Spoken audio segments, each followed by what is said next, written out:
Sa Liloan is already 35. That's around 40%. Pero kung titingnan mo, Admar, ang 5th Congressional District ni Duke Frasco, kasama niyan ang component city ng Danao, yung four towns of the islands of Camotes, at yung 7 towns here from Liloan, Compostela, Danao, Carmen, Catmon, at saka Bourbon. At kung titingnan mo yung body count, no, 65% or around 60 people of the 92 who perished came from the 5th District, Liloan, Compostela, and Danao City.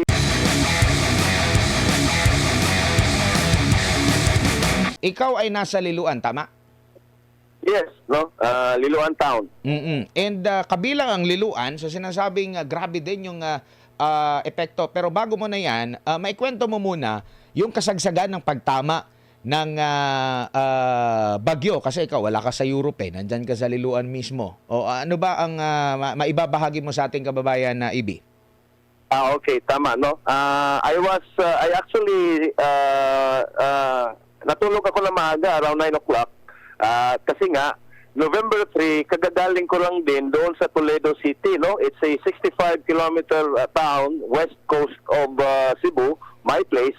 Kasi nga nag-hearing ako arraignment sa aking kaso, no, na cyber libel na final nga nitong si former Governor Gwen Garcia, no? Nung makarating ako, had dinner at natulog ako ng alas 9 ng gabi, November 3, at around 3 a.m. ay gumising na ako dahil I can actually feel the winds getting stronger na, at I was tracking the storm, no. Ang Liloan kasi, no, it is the last part of the 5th district, the congressional district ni Duke Frasco, adjacent to Consolacion and then to Mandawi City, no. In fact, we are on the northeast, just 15 kilometers from Mactan Island, at katapat namin or nasa opposite namin of our coast is the islands of Camotes, no? At yun na nga, no? Ako, I've been warning people and some of my friends, no, na although hindi masyado ang hangin ng Bagyong Tino, we have to be very careful because it's bringing in a lot of water. At sabi ko nga sa kanila, do not mind those people na nagpo-post na okay lang dito kasi kalahati lang ang speed niya or ang wind strength niya kaysa kay Odette daw. Pero ang hindi nila sinabi, napakaraming ulan ang taglay ng Bagyong Tino, no? At nakita na nga natin yan sa devastation na kaniyang dinala dito nga sa within the Metro Cebu area, Admar. Diyan sa Liloan, hanggang saan yung tubig baha kung merong mga pagbaha na nangyari?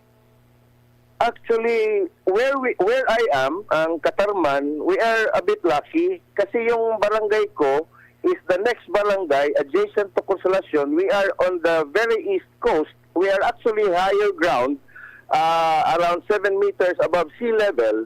At yung poblasyon ng Liloan, the town center mismo, at saka yung adjacent niya na dalawang barangay kung saan nandun ang Kotkot River, kung saan nandun ang maraming namatay, doon ang flash flood. We are very lucky kasi nahiwalay kami ng tulay. May dagat, no? May bay, Silot Bay, kumbaga, in between the population and my barangay here, no? Ang ano namin dito, because I'm just 500 meters away from the beach, talagang yung hangin ang threat namin dito. Pero yung pagbaha, hindi. Pero yung adjacent barangays na nga, yung Barangay Hubay, which actually is my mom's birthplace, at saka yung Barangay Kotkot, kung saan nandun nga ang napakalaking Kotkot River, at yung sa Hubay is the tributary of that Kotkot River, doon nga bubigay at doon nagdulot ito ng lampas tao na baha, Admar, dyan sa highway mismo. In fact, yung aking pinsan, kasi nandun pa sila sa ancestral house ng nanay ko, luckily, yung kaniyang nanay at yung mga kapatid ay wala na doon kasi nga nirelocate namin kasi may mild stroke, no, galing sa ospital. Siya ang naiwan doon, pero doon siya sa may dagat sa mga kabarkada niya. At sabi niya, around 5:30 in the morning, hanggang talampakan lang ang tubig daw. less than an hour, Admar, sabi niya, less than an hour. Grabe yung pagbaha. Tumaas na yung tubig, lampas tao na, around 100 of them galing sa may tabing dagat, kasama na yung mga bata at matatanda.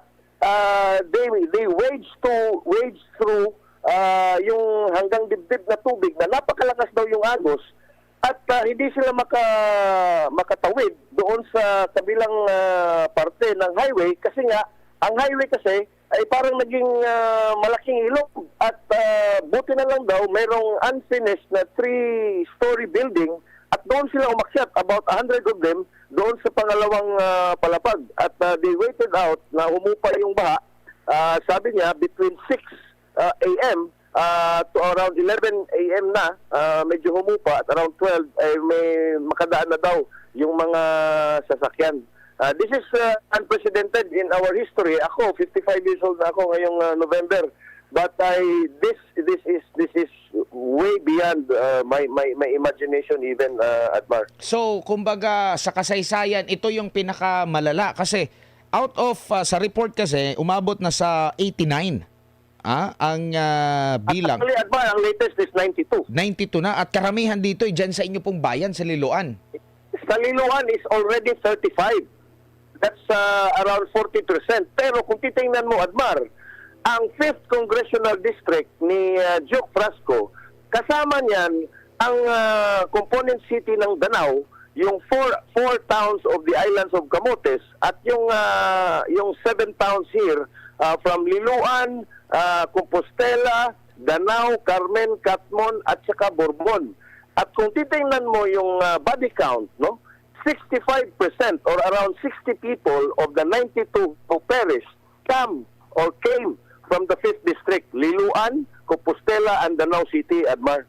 Yun nga, napakarami po nito. So, first time itong mangyari sa inyo kahit na may mas malakas pa na klase ng bagyo. Kasi umalala ko, 2021, panahon pa ng pandemya nang tumama ang bagyong Odette.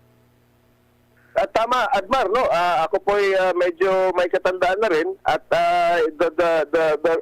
kasi yung mga strongest typhoons on record na very devastating, talagang during the last quarter of the year, tumatama talaga yan dito at dito yan talaga sa Visayas at tinatamaan talaga yung Cebu. I can only recall Nitang, ikaw mas bata ka pa, probably you don't recall yung bagyong Nitang, then bagyong Ruping. Bagyong Ruping, abutan ko. Yes, and then Yolanda of 2013 and then Odette, the more recent in 2021. In fact, yung death toll ng Odette, which was one of the strongest typhoons ever recorded in the history of the world, 102 lang ang namatay doon sa Odette.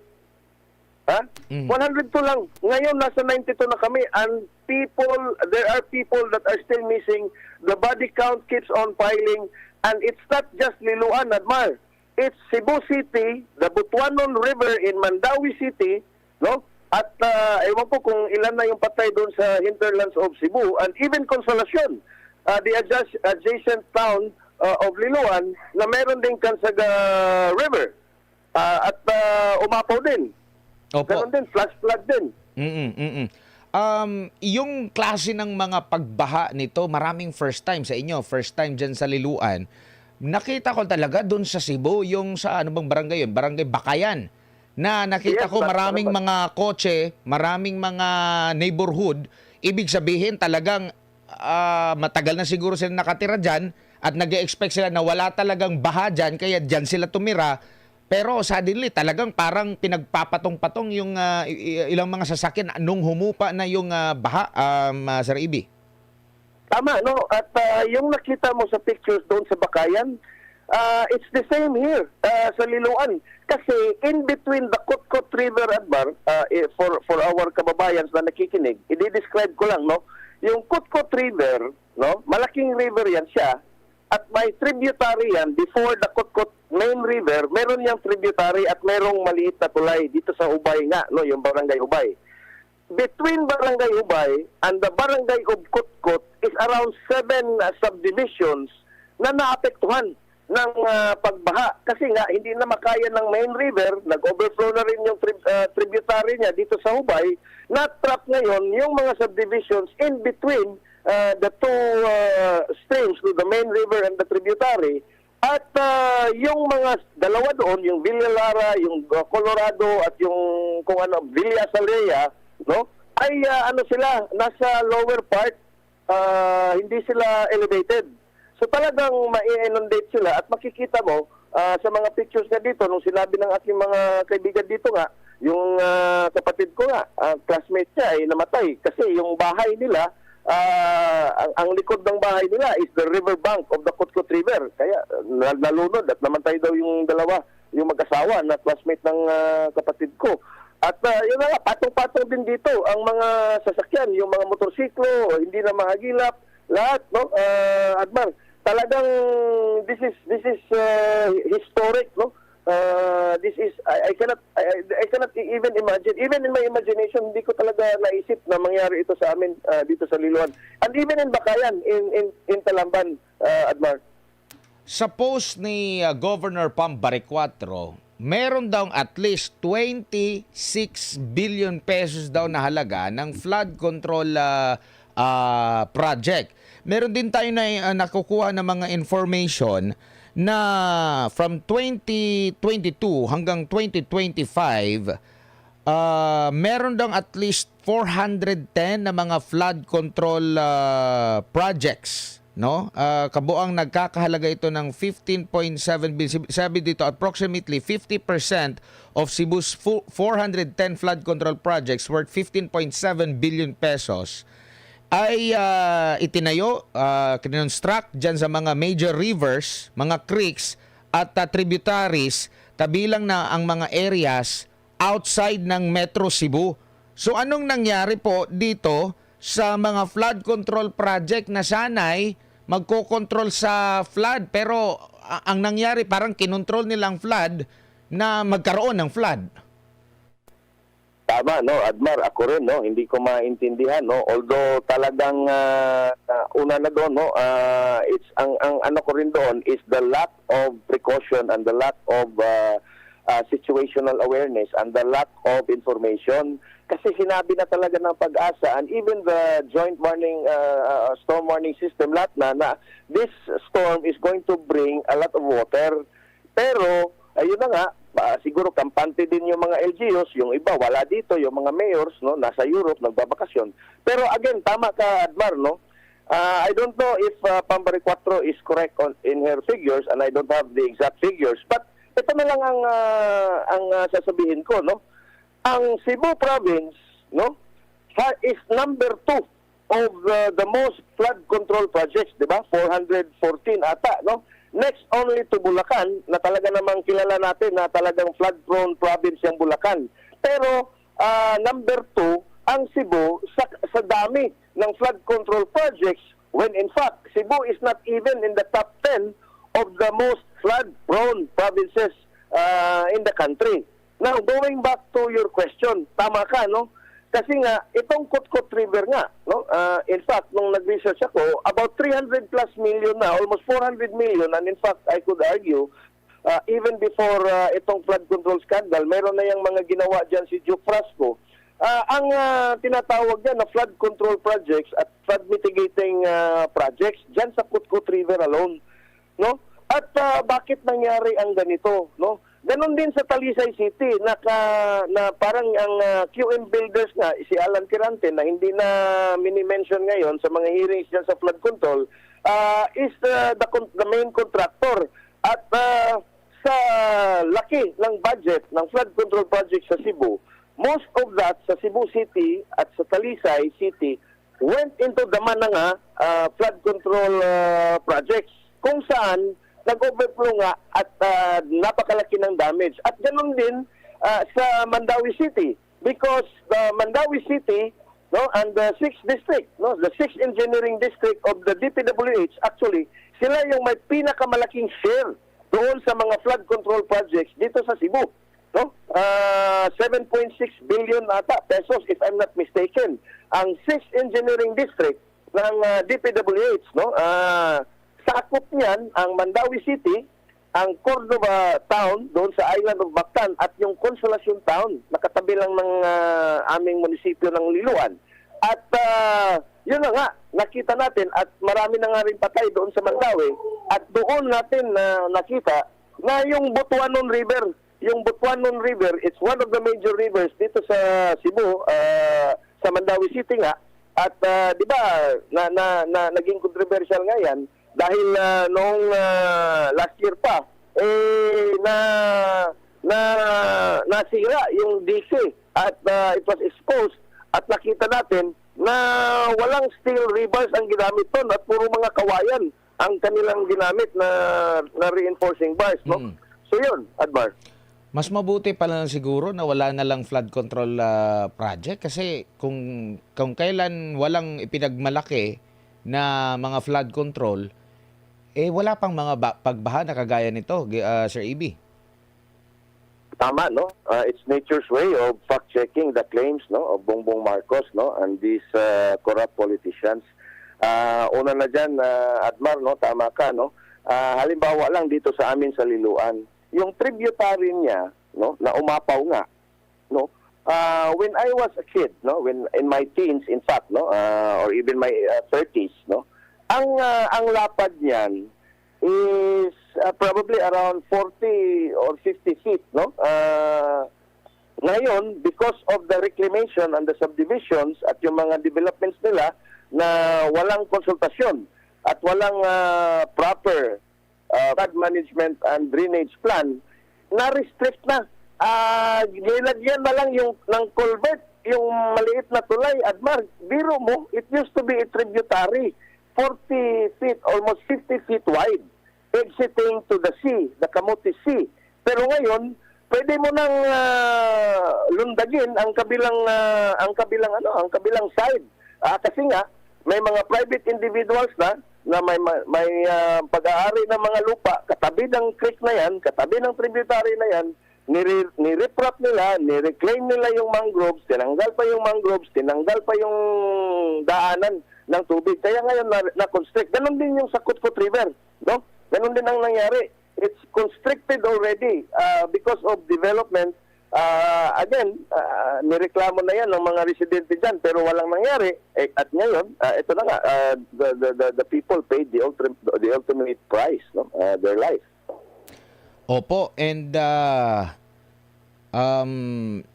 magre-review pa raw yung palasyo dito. Nababaliktad na tayo na ngayon Doon na nagre-review kapag meron ng mga ganitong klase ng mga pangyayari, no? Pero grabe yung epekto nitong korupsyon. For sure, talagang walang flood control ito. Either substandard or ghost project or talagang hindi pinag-aralan ang pagtatayo. Basta lang makapagsabi na merong flood control. Pero ngayon, ang iniimbestigahan nandun sa Davao, Sir Ibi, na wala namang, hindi nga nagre-reklamo yung mga... Actually, nakikita ko, yung mismong mga taga Davao ang nagdedepensa dun sa kanilang lugar patungkol sa kanilang mga flood control projects, Sir Ibi. Tama, no? Biro nyo, napunta doon sila Magalong na considered resigned na ata. What such is business going to Davao? At ngayon nga, mismong ang ICI na nga, ang pinak-check na, tinuturo na ang nangyari dito sa Cebu. At nandun sila sa Davao na wala namang problema sa flooding. No, wala namang ang daming nangamatay tulad ng nangyari ngayon dito sa Cebu. No? At tama ka, no? Sinabi nga ni Claire Castro na i-review daw nila yung flood control project sa Cebu at hindi, ewan ko kung nabasa mo, Atmar, ang sabi niya ni Claire Castro between 2016 and 2022 daw, no, ay about 70% completed at may mga yung out of the 400 plus daw na flood control projects.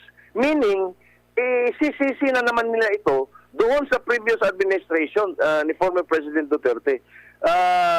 The same way na nandoon sila sa Davao.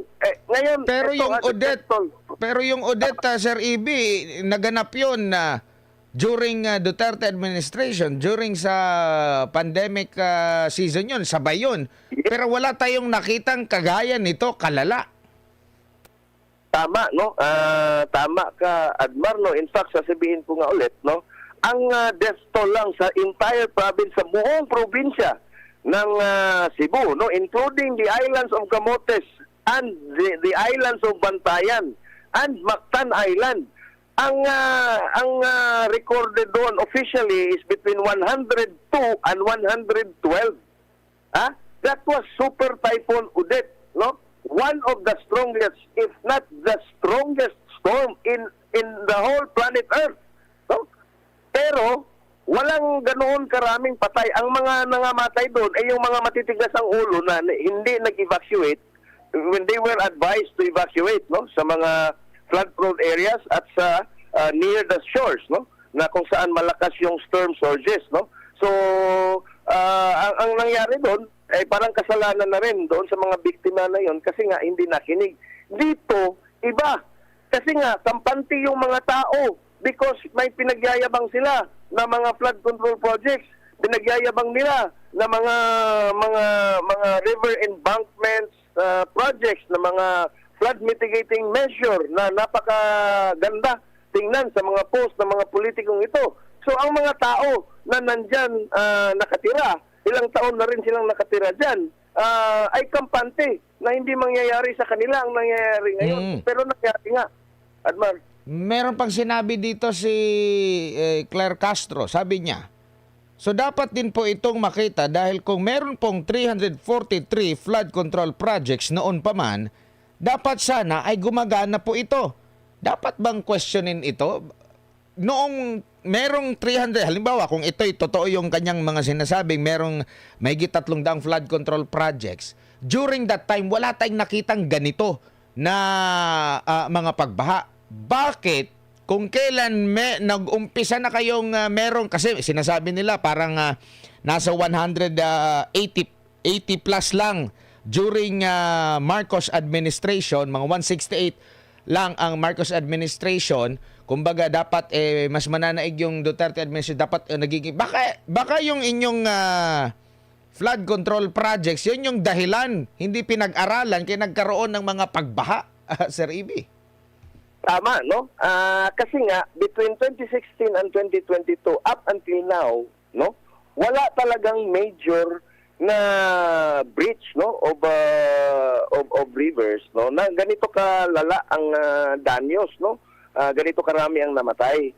And in fact, kung makikita mo, halimbawa na lang sa Mandawi City, yung flood control project na gumuho dyan was actually made in 2022 to 2025. No? Although the funds were requested 2016 to 2022, ang project implementation niya nangyari in 2022.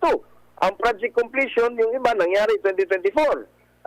Yung more recent, yung 150 million, ang completion was in just this year. I think May 2025. Diba? So kung titingnan mo, tama ka nga, no? Bakit sisisihin mo, halimbawa, kung totoo man yung 343 na flood control projects dito sa Cebu, sa probinsya ng Cebu, during PRRD's time, kung kukwestiyonin mo yun, no? Na baka ang insinuation kasi nila, yun ang yun ang nag-fail. Diba? So, kung nag-fail yun, nag-fail na sana yun noon. Meron tayong audit. Bakit hindi nag-fail? Bakit hindi nag-give way tulad ng nangyari nito, Admar? Maraming bagyo na dumaan dyan sa Cebu. Di ko lang alam kung maalala mo ito. Sir EB, 2016, bagyong Nina. 2016, bagyong Igme. 2017, Auring. Tropical Depression Auring. 2017, Tropical Storm Tess. 2019, Typhoon Tisoy. 2019 ito ha. At yung 2021, itong si Bagyong Odette. Napakarami po ito. Ito yung may mga sinerch natin, may mga impact dyan po sa bahagi ng Cebu. Pero never nating nakita itong ganitong senaryo na nangyari, na grabe yung mga pagbaha. tama ka, Admar, no? And in fact, in my 50 plus years, no, living in this town, no, I was born here, raised here, still living here up until now, no. Yung Kutkot River, kahit wala pa yung ano ni Joe Frasco, yung flood control, hindi yan umaapaw.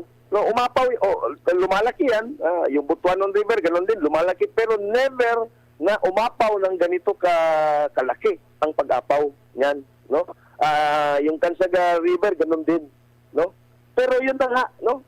Ewan ko kung anong ginawa nila, no? Bakit nangyari ang ganito, Admar? Hindi ko rin ma-explain at hindi natin makikita kasi nga yung technical specification at I agree with you, no?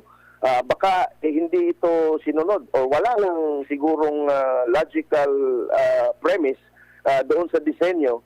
Kumbaga nga, sabi nga nung isang kaibigan ko, basta nga lang daw maritrapa nila yung embankment ng isang sapa, no? Tatawagin na daw nila yung flood control.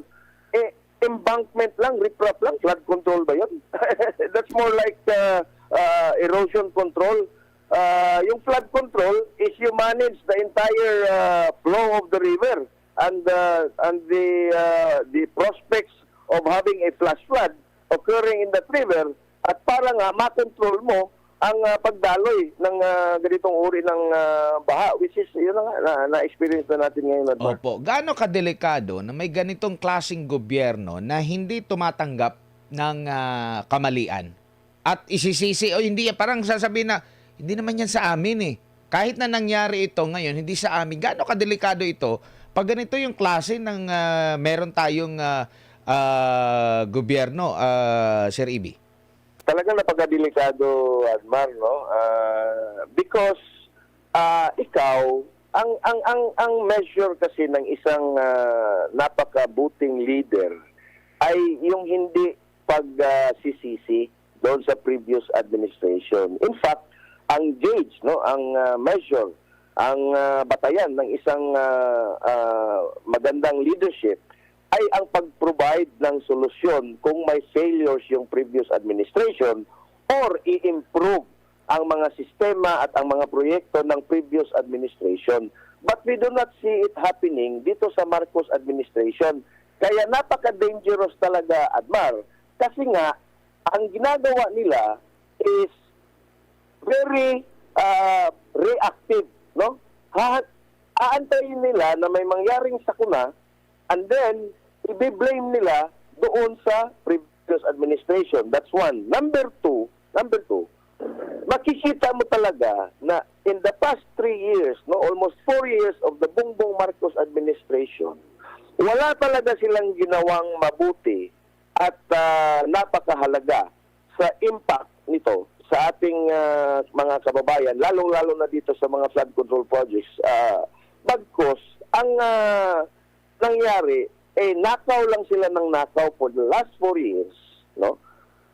And that is dangerous because actually now this is no longer corruption, Admar, no? I'm arguing that this is now crimes against humanity.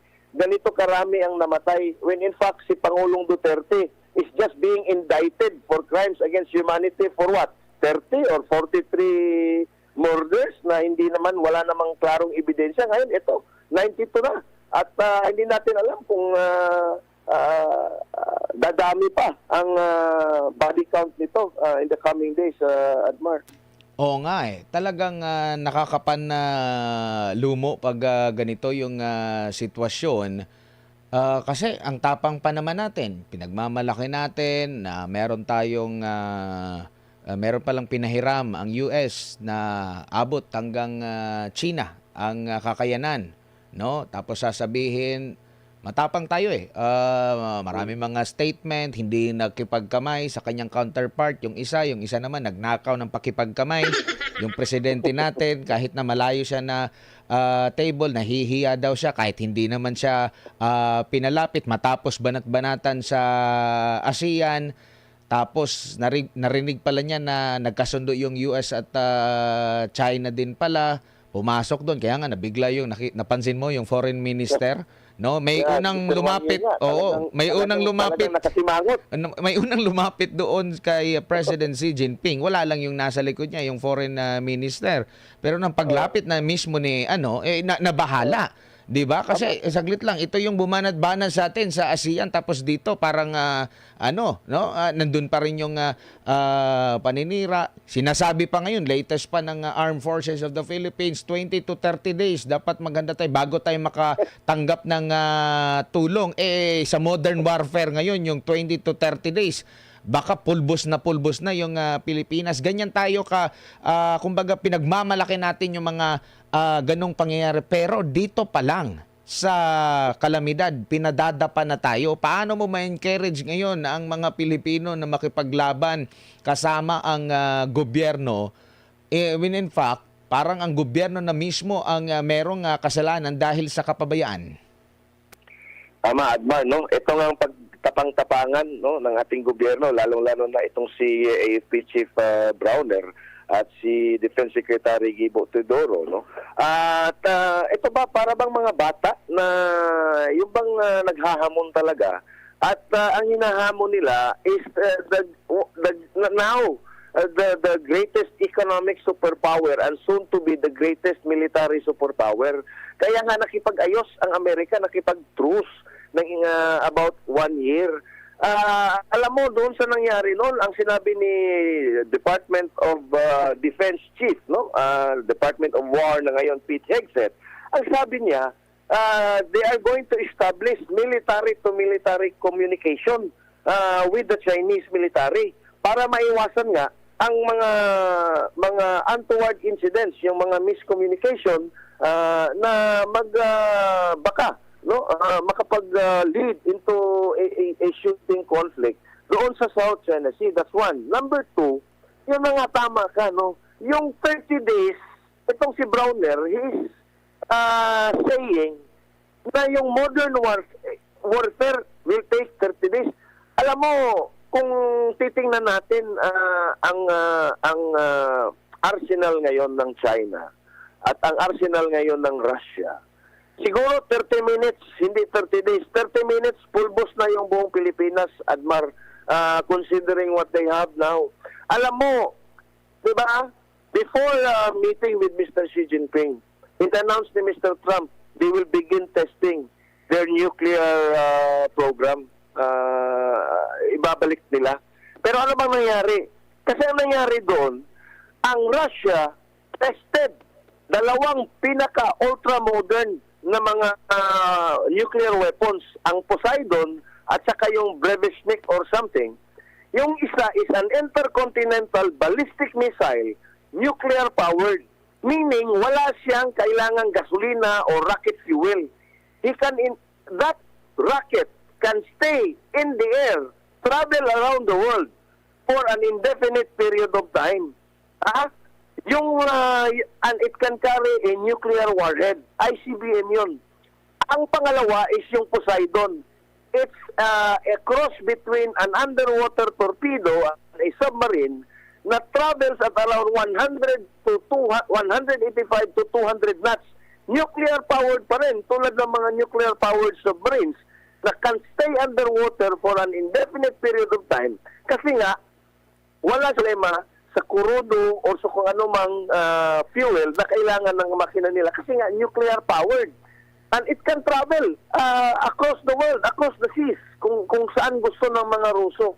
And in fact, I will even argue that they are actually now exchanging those technologies with the Chinese, because now you can see the alignment between China and Russia and the Iranians because of this unending military interventionism of the Americans. Tapos ngayon tayo na nga, almost 100 na yung patay, tapos maghahamon tayo sa ating largest trading partner na China. Hindi tayo makipagdialogo sa ating big brother sa Asia, ang China.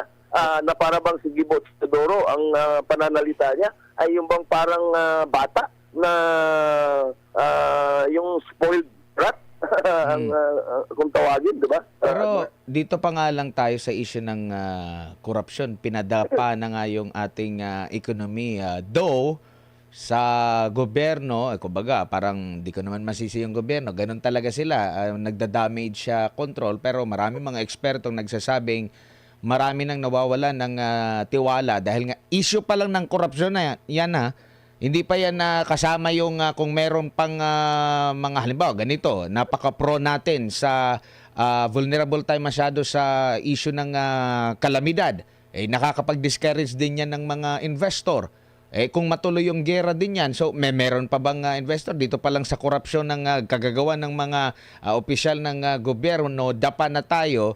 How much more kung dadagdagan pa yan? Lalo na kung magsasabay pa yung mga problema na yan, Sir EB. Parang di ko lang alam kung saan pupulutin yung tapang na mga pahayag ng mga naging opisyal po natin.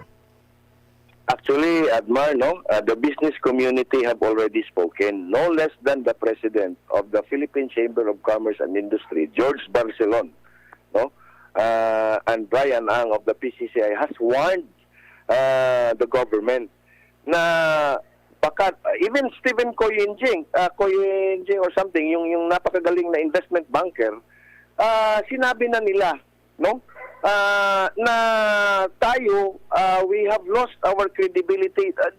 Ang ating Philippine Stock Exchange, ang ating stock market is the worst performer in the world, losing about 17% over the last 10 years.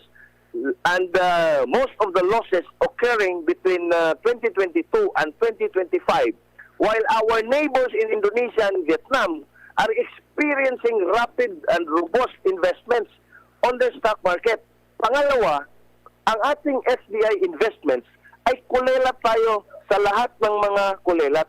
And in fact, they are warning us, ang mga business community, strong warning already, na pag hindi natin ito naagapan, by that time it will be too late. Talagang tatalikuran na tayo ng mga mamumuhunan, not just foreign investors but our own local investors. At going back to credibility, Admar, tingnan mo naman, nagyayabang si Mr. Trump na napaka-successful daw yung ASEAN summit or ang yung APEC summit. Ano bang sinabi niya doon sa kanyang tweet sa Truth Social? Ang minensyon niya, lahat ng ASEAN, including China, minensyon niya, except the Philippines. At ang sabi niya, and others, quote-unquote. Zero mo. Ginawa lang tayong others. We are married to the Americans because of the Mutual Defense Treaty. Tapos gagawin tayong others. Akala ko ba ironclad? Others lang pala. Yun na nga, Admar, At ako nga talagang very saddened, kasi at one point in my life, I was also a stock market trader. In fact, I have a certification from the Philippine Stock Exchange, on securities, and equities. At kung titingnan mo talaga, yung ICTSI of Don Enrique Razon, the world's largest independent port operator, lost about 1 trillion of its market capitalization in just a few hours in November 3 trading, recovering quite a few, and it ended up losing just about a little over 600, 700 billion in market capitalization. Ang pinaka-solid na kumpanya sa Pilipinas, respected around the world, losing market capitalization in just a few hours on one trading day. That says a lot, Admar. Yan ang measure, yan ang gauge, kumbaga. Kasi ang negosyante kasi, Admar, ganito yan business is about perception. Yung perception yan And perception of the business community is actually anchored, on their business confidence and confidence on the government. Number one, na pag sila ay namuhunan sa bansa, the government will not change the rules in the middle of the game. That's actually one of the top criticisms of the Philippine government. Kasi nga, in the middle of the game, bagong presidente, bago ang cabinet official, they will change the rules. That's not one. Number two, domestic political stability, which they are now actually thinking na baka mangyari ito, ang mangyari sa Indonesia, sa Madagascar, at sa Nepal na more recently. That's one. Pangatlo is yung external geopolitical stability. Yun ang importante. Kasi halimbawa, yung mga foreign investors, yun ang tinitingnan nila. How do you deal with your neighbors? How do you deal with security risk, geopolitical uncertainty? Kasi nga, from perception, it should be based on confidence so that businesses can build certainty. Kasi billion-billion ang ipupuhunan nila. Tapos wala kang kasiguruhan. So paano ka na yan mag-i-invest? Yun na nga, dito napapasok yung geopolitical instability ng ating bansa precisely because we are now being geared as it's an accepted fact that we are now being geared as the American proxy against China. Kung halimbawa man, itutuloy ni Trump, itong ang pakikipagdigmaan niya sa China. At more recently nga, sinabi na nga yan. Si Cindy Chan, yung mayor ngayon ng Lapu-Lapu City, na congresswoman noon, na nagpondo ng isang missile storage facility sa isang naval base dito sa Lapu-Lapu, just 9 kilometers away from the EDSA site of Pactan Benito Ebuen Air Force Base. Sinabi niya that we are already a target. At ang sabi ni Browner, ganun din. No? Even without EDCA bases, the Philippines is also a target. Sinabi na rin yan. Kung bunga is a war between China and the US erupts over Taiwan, we will be dragged, kicking and screaming. Pero mo, presidente na yun, AFP Chief of Staff na yun, kongresista na ngayon, noon si Cindy Chan, na mayor na ngayon, ng isang very prosperous and rich city of Lapu-Lapu, at sasabihin na target tayo. At sino ba yung target? At ano ba yung ginagamit na weapon na tinatarget dito sa atin ngayon? Itong mga irresponsible statements na ganito, Admar, talagang this will drive more than driving us crazy na mga Pilipino, it will drive away potential investors. At nakikita na natin yan, yung pagbaba ng FDI levels natin ngayon. And probably, ito pag nag-continue ito this year and next year, ewan ko lang kung saan na tayo pupulutin, Edbar. Balikan ko lang yung naging post sa Facebook nitong si Governor Pambray 4. Nabanggit kasi niya, 26 billion pesos of flood control funds for Cebu, yet we are flooded to the max. Merong reaction dito si Claire Castro ng Presidential Communications Office. Kung siya man po ay nagagalit, yan din po ang nararamdaman ni President Marcos Jr. Ito naman si former COMELEC Commissioner Rowena Guanzon, sabi naman din niya, bilyong-bilyong piso yung confidential at intel funds pero laging walang alam. Biruin mo, kailangan pang mangyari ito, hindi na uunahan. Tapos kung i-question yung paggamit ng confidential funds ng pangalawang Pangulo na alam naman natin ginamit niya, considering siya yung co-chairman ata during that time sa NTF LCAC, ginamit niya, nabanggit din niya, na ginamit din niya yung intel funds para malaman sino yung sangkot doon sa laptop deal, di ba? Kontrobersya na tinuturo nga itong SunWest ni Zaldi Co. Umabot pa sa punto, 'di ba, na nung kinausap siya ng media, nung tinanong ang presidente ng media, siya pa ang nagsabi na wala na ba tayong mga investigative journalist? Parang siya pa, doon pa siya humihingi ng tulong. Well, in fact, meron naman siyang confidential fund. Meron pang sinabi itong si Yusek Claire na nanawagan na tulungan ang gobyerno para lumaki ang ating ekonomiya na nung una para talagang napakaganda ng ating ekonomiya, yung laging pinamumukha nila, Sir Ibi. Tama, no? At dito mo makikita, Admar, no, na itong gobyerno na to, no, ay bago pa man umupo, no, bilang presidente, talagang pinlano na talaga nila na atakihin yung mga Duterte to preserve and perpetuate themselves in power, and hopefully itong si Martin Romualdez na nga na nilaglag na nila ngayon, sana, no, ay magiging Prime Minister to continue the reign, no? Just like what the Marcos Sr. did, no? In the 70s and 80s, no? At ngayon nga, tama ka, no? Wala talaga silang makikita, no? Na korupsyon na pwede mong i-link, no, doon sa mga Duterte. I mean, the VP, tama ka, no, 125 million lang yun, for confidential funds. At kung titingnan mo, vice chairman siya sa NTF-ELCAC, DepEd secretary siya, at ginamit din niya yung ibang pondo doon para mapigilan yung recruitment ng communist insurgency at Islamist extremists na nagre-recruit ng ating mga kabataan. And for me, and for anybody, yung 125 million is just peanuts considering the network of these communist insurgents na funded by foreign interest groups, no? And even the Islamists, no, the extremists in Mindanao. At ngayon na nga, ito, makikita mo, sasabihin, galit yung presidente, yung sona niya, mahiya naman kayo, when in fact, the buck stops with the president. Ultimately, ang responsable ng mga nangyayari nito ngayon sa ating bansa, even the deaths of thousands of Filipinos because of these catastrophes and calamities and these tragedies, no?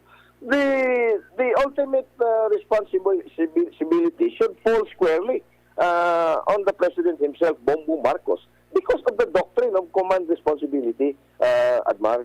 At yun na nga, going back to what you were saying kanina nga, wala silang magagawa, i-blame na lang nila yung previous administration, Admar. Ginong Ibi, by Ibi, dagang salamat sa imong oras ug higayon. Karong kahaponon sa ulitin. Ingat, amping. Okay, dagang kayong salamat, Admar, at maraming salamat din po. Thank you. Si Ginong Ibi Hugalbot, isang political commentator po na nakabase po dyan po sa Cebu po, mga kapartner.